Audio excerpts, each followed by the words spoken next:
మది, అందుకే అంకితం అయినది మది.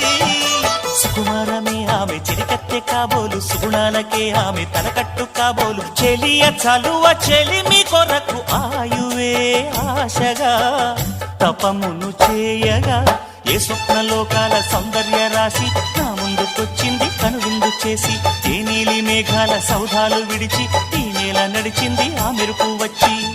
తళ తళ తారక మెలికల మేనక మనసున చేరగా, కళగల కానుక కొత్తగా కోరిక చిగురులు వేయగా.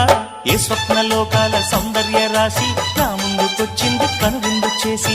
ఏ నీలి మేఘాల సౌధాలు విడిచి ఈ నేల నడిచింది ఆ మెరుపు వచ్చి.